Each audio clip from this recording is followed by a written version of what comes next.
il est primordial de bien choisir le prénom de notre enfant, car la signification de ce prénom définira la mission qu'il attend sur Terre. Pourtant, dans la paracha de Chayei Sarah, le héros du récit ne porte pas de prénom. On l'appelle uniquement le serviteur, le majordome, sans jamais nous révéler comment il s'appelle vraiment. Le Talmud dira qu'il s'appelait Eliezer, mais le Sforno expliquera qu'en réalité, Eliezer n'est que le nom du lieu d'où il venait, Damas, Eliezer. Pourquoi est-ce qu'on refuse de nous donner son véritable nom? Accrochez bien vos ceintures. Abraham se fait vieux, et sa dernière préoccupation est de voir son fils héritier, Yitzhak, se marier convenablement. Mais le majordome, que l'on surnomme Eliezer, ne comprend pas l'inquiétude de son maître. Après tout, il a une fille prête à marier, élevée dans la maison d'Abraham, et que Yitzhak connaît depuis son enfance. Mais Abraham refuse catégoriquement. Le Midrash nous dit qu'Abraham va lui répondre « Mon fils porte la bénédiction, tandis que toi, Eliezer, ainsi que ta fille, vous portez la malédiction. » Mais de quelle malédiction parle Abraham? Eh bien de la malédiction que Noah avait jetée sur son petit-fils, Canaan. Qu'avait donc fait Canaan? Rappelez-vous, après le déluge, Noah sombre dans une profonde dépression et se met à boire pour oublier. Dans sa douleur, il se dit qu'un quatrième enfant pourrait sauver l'humanité. Après Shem, Ham et Yefet, dont les initiales forment le mot Siyah, il ne manque plus que la lettre même de Moshe pour amener au monde le Ma-Shiach. Et c'est là que Canaan va s'opposer, car qui dit quatrième enfant, dit quatrième part d'héritage. Alors, dans un élan de jalousie, profitant de la faiblesse de son grand-père, Canaan va castrer Noah. Quand Noah se réveille, il reconnaît immédiatement en Canaan la même malédiction que celle du serpent. De la même manière qu'on dit au serpent « Arur ata », Noah proclamera à son petit-fils « Arur Canaan », maudit soit Canaan.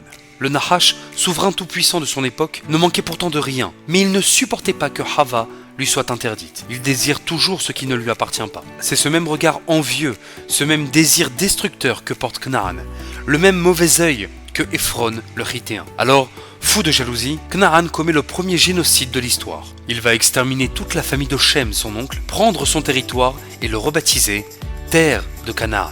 Mais comme dit le dicton, bien mal acquis ne profite jamais. Cette terre, autrefois prospère pour Shem, sombre dans une famine et une désolation effroyable. Canaan va disparaître. Il s'enfuit en Syrie, à Damas, d'Amesek Eliezer, qui signifie « Mon Dieu, sauve-moi. Sauve-moi de mon mauvais œil, de ma jalousie possessive qui me ronge. » Et c'est maintenant que va commencer son séminaire de Teshuvah. Canaan est impressionné par la réussite d'Abraham, qui n'a besoin d'envier personne pour s'enrichir. Il lui propose ses services, et Abraham va l'accueillir.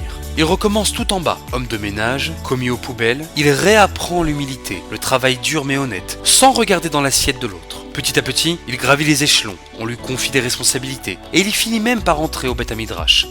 Sa proximité avec Abraham va transformer son caractère. Il devient patient, modeste, sage. Plus il baisse la tête, et plus il s'élève.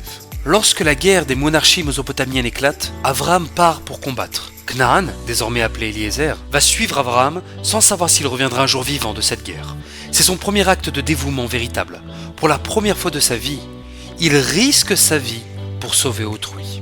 Abraham gagne miraculeusement la guerre et Eliezer va changer de statut. Reconnaissant sa loyauté, Abraham va le nommer trésorier personnel de tout son patrimoine. Eliezer va alors faire face à sa première épreuve, l'épreuve de l'honnêteté. Eliezer jouit maintenant d'une confiance absolue. Il pourrait voler dans la caisse sans que personne ne s'en rende compte, mais Eliezer n'est plus Canaan. Il ne touche pas à un centime de ce qui ne lui appartient pas. Il réussit sa première épreuve. Abraham va maintenant le tester par l'humiliation. Il l'appelle le maudit, l'esclave, le descendant de Canaan. Mais Eliezer ne bronche pas. Il accepte le joug, il accepte la malédiction. Il passe la deuxième épreuve. On va maintenant demander à Eliezer de trouver une épouse pour Yitzhak parmi les dizaines de milliers de filles qui puissent y trouver. Et on lui précise que si jamais il échoue, il sera quitte de sa mission. La tentation donc du minimum syndical est immense. Mais Eliezer est devenu honnête.